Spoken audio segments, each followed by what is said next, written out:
Bom, então, o que vai acontecer em 2024? O que já está acontecendo em 2024 que a gente precisa estar ligado? Porque em 2023 não era assim ainda. Primeiro, desdobramento e otimização de ads. Muita gente, quando a gente vem conversar com a gente sobre transformação digital, vai no Tempo Educação procurar curso, etc., fala assim: desdobramento com IA não tem consistência de identidade visual, não segue o KV, embaralha o meu logo todo, some com as letras, depois dá mais trabalho de arrumar ainda, eu tenho que fechar o arquivo, é o caos. Isso aqui não funciona.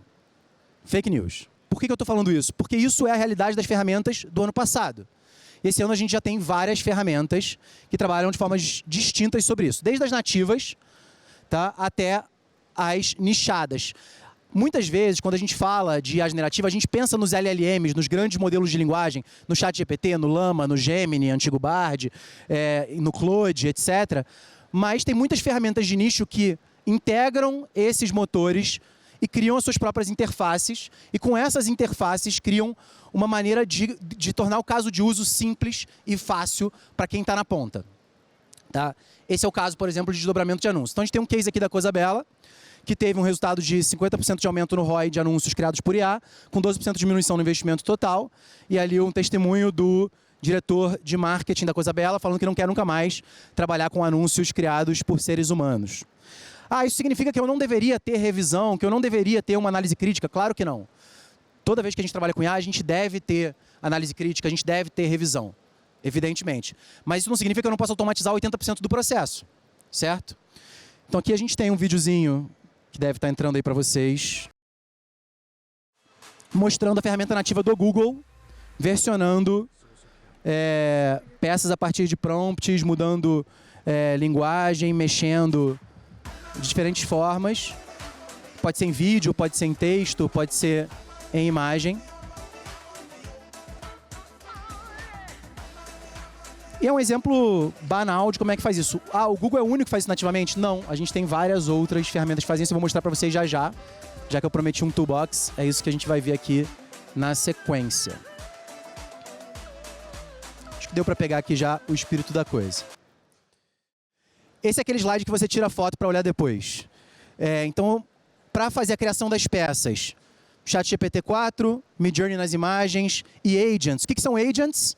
Agents estão para o ChatGPT como os apps estão para o seu iPhone.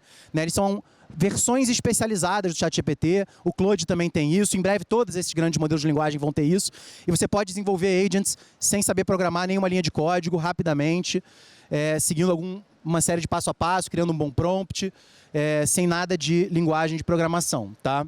Para versionamento e desdobramento, as melhores ferramentas que a gente testou recentemente, claro, o Canva AI, o Tracto, que é uma ferramenta, inclusive, brasileira de alta qualidade, e o Google AI, que vocês viram aqui no vídeo.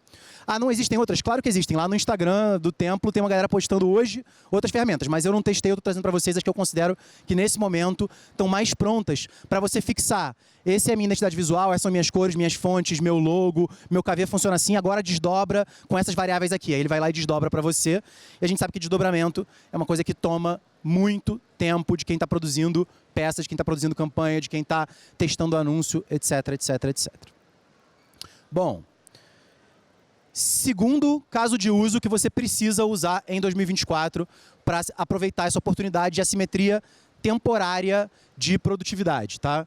É o caso dos AI Agents, como eu estava falando, assistentes especializados. Tá? E aí ele resolve esse problema aqui. Tem muita gente que vira e fala para a gente: pô, mas o que sai da IA é sempre genérico, ele não tem o tom de voz correto, ele não faz um planejamento considerando a persona que eu quero, ele não faz com o nível de complexidade que eu preciso. Fake news. Faz sim, desde que você saiba criar agentes e integrar agentes. Tá? Aqui a gente tem um caso de um AutoGPT, ou seja, uma sequência de vários agentes integrados e conectados, criado há um ano atrás, antes da solução de agente GPT integrada ao ChatGPT. Vamos dar uma olhadinha nesse vídeo para a gente ver como é que ele fez um agente que orquestra vários outros agentes para crescer a página de LinkedIn dele. No caso, uma concessionária de automóveis. Então, ele tem um agente fazendo pesquisa na internet, selecionando os melhores casos de uso para fazer posts, ele tem um agente escrevendo posts, ele tem um agente postando e engajando em comentários, todos esses agentes orquestrados por um agente maior. Vamos dar uma olhadinha. I am planning to research the most common types of fraud that affect automotive dealerships, summarize my findings, and use them impressionante, to né? create quality posts. I am planning to use Google to research the most common types of fraud that affect automotive dealerships. Look for specific examples, make notes of Nesse caso aqui que vocês estão vendo, claro, ele programou isso em Python. Ainda não existia a solução dos GPT Agents do ChatGPT. Hoje em dia a gente já tem essa solução, assim como a do Claude, que a gente pode aplicar de forma caseira, no sentido de não precisa ter gente de tecnologia, não precisa da TI fazer. Cada um consegue fazer isso por conta própria, com um tutorial de menos de 40 minutos. Tá? Então isso aqui indica pra gente muito do que é o futuro da IA generativa no marketing, que é o text to action, né? A gente viu text to text, a gente viu text to image, a gente tem visto text to video, mas agora a gente está olhando para o text to action, que é a integração de agentes especializados formando ações num processo, num workflow. Porque quando a gente fala de transformação digital para ganhar produtividade, não basta ter a tecnologia, não basta aplicar a ferramenta de forma individual. A gente precisa pensar na ferramenta, no seu caso de uso coletivo, como um workflow passo a passo. Isso muitas vezes significa repensar a forma como o processo é feito hoje. Né? Não é simplesmente pegar o processo que eu faço hoje e fazer igual na IA. É pensar como é que eu posso repensar o processo dentro do uso de IA para que eu aproveite o tempo humano para dar um diferencial criativo real, um diferencial estratégico real e não simplesmente replicar aquela mesma coisa.